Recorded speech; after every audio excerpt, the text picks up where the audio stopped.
Snes64 here. I'll tell you what, things are really looking up for 2015. 2014 was a real downer for video game hunting. There's just way too many people that are into it now, and a lot of people at garage sales are asking eBay prices, and thrift stores are selling stuff on their own auction site now.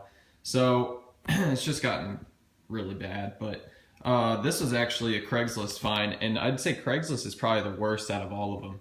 I mean, you go on there and people are asking even more than what eBay prices are. So this guy had the Super Nintendo and 8 games and multi-tap and all the controllers. So I called him up. He was asking probably just a little bit under retail for it.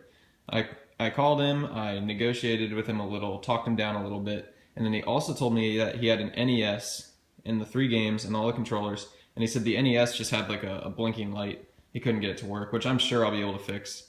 So he actually only threw that in for another $25 with 4 controllers, the 4 score, all the cables, and the 3 games and the cleaning kit. The games aren't anything exciting, but you know, whatever, they were free basically. And then all the TurboGrafx games, I'll get into that in a second. So I'll start with the Super Nintendo stuff. So we got a really nice system here, good condition, not yellowed or anything, and he showed me at his house that it worked. We got the multi-tap made by Hudson, which is actually pretty decently valuable. It came, I think, with Bomberman 1 in a big box, and you can usually sell that multi-tap for probably 30 bucks. 4 controllers, 2 of them are third party, 2 are first party. All 4 of them in great shape. We got the cables over here, and this is interesting. This is it's a generic N64 cable actually. With S-Video. This is actually an adapter, but that's an S-Video cable. Has no just regular video jack, but I don't think those are worth anything extra. So we'll go over the games here. We got Madden 94, R-Type, Gradius 3, Super Street Fighter, Axley, which is actually decently valuable. I've heard it's pretty cool. It's a shooter. Bomberman 2, Bomberman 1, and Super Mario All-Stars. We actually got the manual for Bomberman.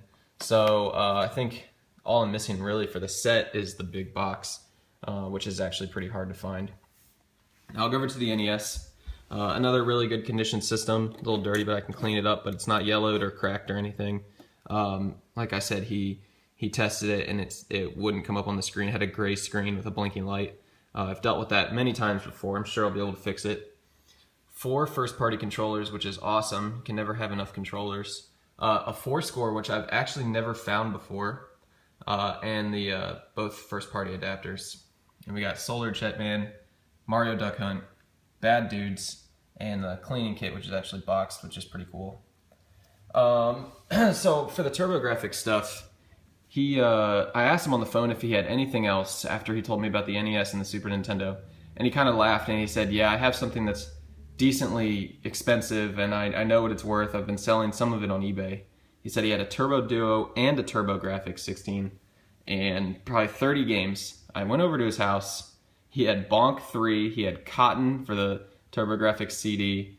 He had a ton of really expensive games. But these ones he actually gave me for a really good deal. I know they're mostly common, but I think it was 40 bucks. For 1, 2, 3, 4, 5, 6, 7, 8, 9 games. So let's go over them. Taking It to the Hoop, Keith Courage, the Pack-In game, World Class Baseball, Sports TV Football, Moto Rotor, which he said was really fun. He seemed to be really into video games, which was cool, but he said this game's pretty fun. Kickboxing, Final Lap Twin, and then the 2 a little more valuable ones, Deep Blue, which I actually played at his house to show me that the TurboGrafx worked. Because he was trying to sell me the TurboGrafx, but I didn't want to spend. He was asking $100 for it. I didn't want to spend that. I already have one. But this game is terrible. It's so hard, and we couldn't even really beat the first level. We were just kind of having a fun time with it, but it's pretty bad. And Blazing Lasers, which is the complete opposite of that. It's a great game. They're both shooters. But yeah, 40 bucks for all those. The total, I can't remember what it was, but it was, you know, it's a good deal. I should be able to keep some stuff and then make my money back, and maybe make a little more money. But that's what you got to do these days. You got to spend a lot to make anything. You're not going to be getting $20 lots off Craigslist anymore. It's a shame though. 2011 it was so much easier. But that's it for this pickup, guys. Thanks for watching, and stay tuned for more. See ya.